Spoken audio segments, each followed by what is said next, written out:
अध्याय में आचार्य भगवान बता रहे हैं बचो बाहर के तूफान से। क्या कह रहे हैं? बचो, प्रदीप भैया, ललित भैया, बचो बाहर के तूफान से। अब आपको लगेगा कि बाहर का तूफान कैसा है भाई, लेकिन आचार्य भगवान बहुत गूढ़ बातें बता रहे हैं, उसको अपन को समझना है। वो कह रहे हैं साधुओं के लिए। किसके लिए कह रहे हैं?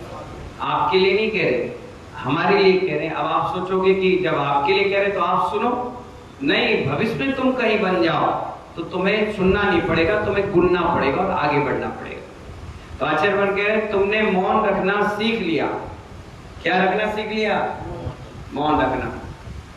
तुमने मौन रखना सीख लिया और इसे मोक्ष मान रहे हो। क्या मान रहे हो? बहुत गहराई बात है। तुमने मौन रखना सीख लिया और इसे ही मोक्ष मार्ग मान रहे हो। यह मूक अवस्थाओं तो तिरंज की भी होती है।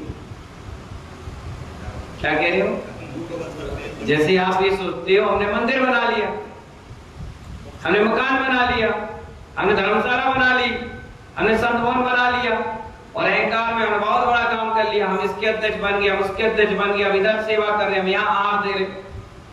तो ये तो जानवर भी करता है। जानवर भी तुमसे अच्छा डबल स्टोरी का मकान बनाता है। बाया चिड़िया सुना है ना, वो डबल स्टोरी का मकान बना लेती है। चिड़िया बढ़िया घोंसला बना लेती है, तुम्हारे सामने लकड़ी पतंगे झंझट छोटा मोटा उठा करके घोंसला बना लेती है।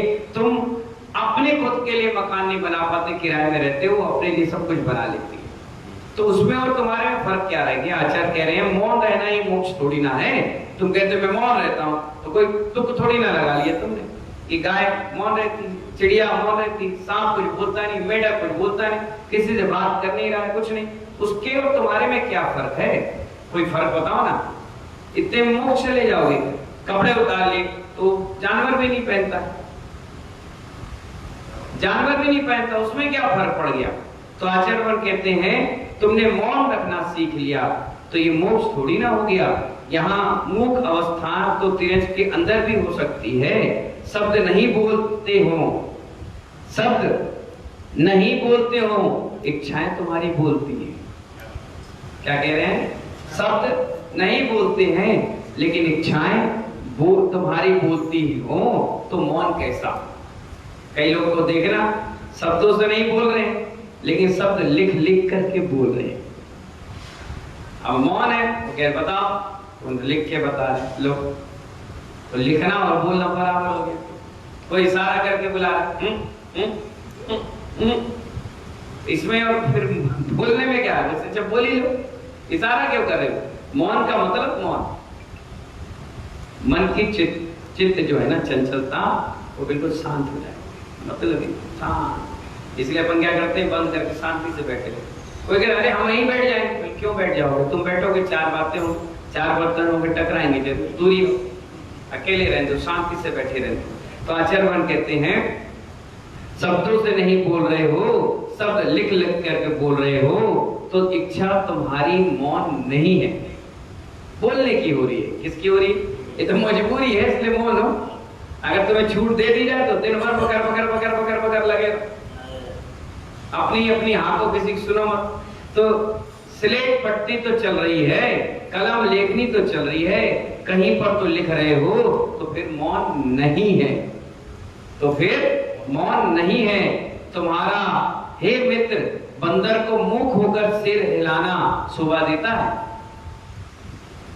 बंदरों को मुख होकर सिर हिलाना शोभा देता है, दिगंबरों को सिर हिलाना शोभा नहीं देता।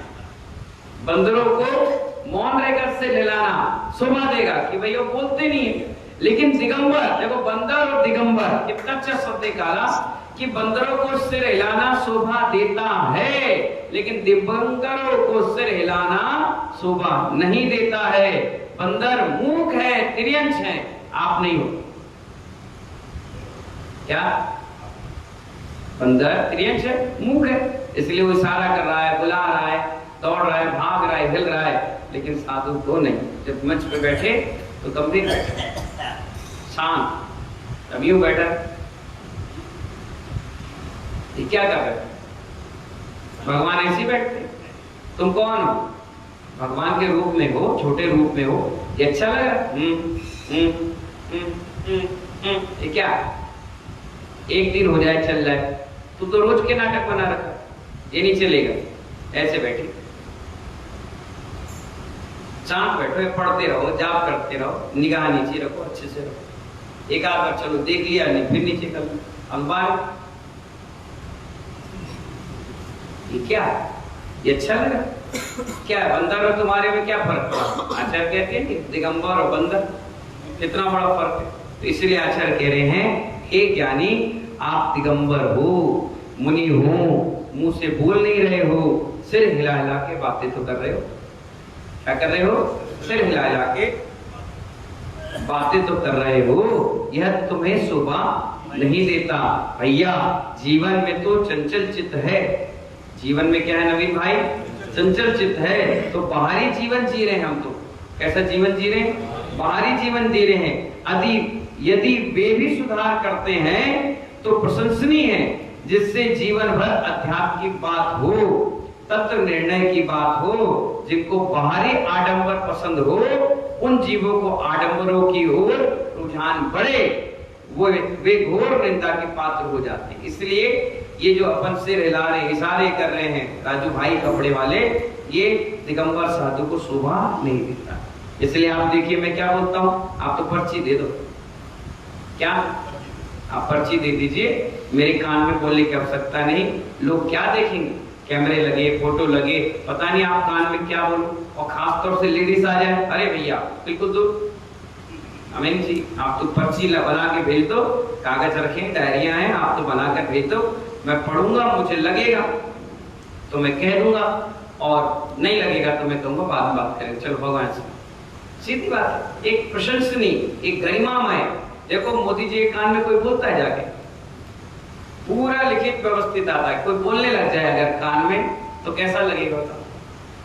बोलने वाला बोल भी नहीं पाएगा, अशोभनीय दिखेगा। क्या दिखेगा? अब मोदी जी मंच बैठ के यूं यूं यूं यूं करके इशारा करें तो कैसा दिखेगा? भाई प्रधानमंत्री, राष्ट्रपति, जज, बहुत बड़े बड़े बिल्डर, बड़े बड़े उद्योगपति अगर गरिमा का ध्यान नहीं रखेंगे तो बेकार हो गया उनका पद। ये पल्लेदारों में, छोटे लोगों में उनकी गिनती आ जाएगी। नहीं, हमारा पद कौन सा है? भगवान का है। इसलिए भैया वैसे ही बैठो, व्यवस्थित बैठो। कैसे बैठो? व्यवस्थित। आचार्य भगवान करे, हे मुनि, जीवन की शैली एक बार बन चुकी है। क्या बन गई है? जीवन की शैली एक बार बन चुकी है, उसमें परिवर्तन नहीं होना चाहिए। हाँ, गलत बन चुकी है तो उसमें परिवर्तन लाइए। अगर सही बन गई तो उसमें कोई परिवर्तन मत लाओ। गलत बन गई है तो उसमें क्या है, किसी जैसा परिवर्तन लाना चाहिए। लेकिन मैंने मोक्ष मार्ग को प्रशस्त चुना है। क्या चुना है आपने? दिगंबर मुद्रा चुनी ना, किसी ने जबरदस्ती तो दी नहीं है भाई रितेश भाई, जबरदस्ती तो दी नहीं, दी तो आपने स्वेच्छा से ली है, समाज के बीच ली। तो कह रहे हैं मैं आडंबरों से दूर रहूंगा। क्या करेंगे? आडंबरों से दूर रहूंगा, मैं बाहरी क्रियाकलापों से दूर रहूंगा, ऐसा समर्थ परिचारक बनूंगा। मुनि मुद्रा संयम मूर्ति के रूप में मेरे अंदर दृष्टि गोचर हो। लोग देख कर कहे, वाह क्या मुनि महाराज, क्या सरल है, क्या बोलते हैं, क्या शांत छवि, कोई मतलब नहीं किसी से।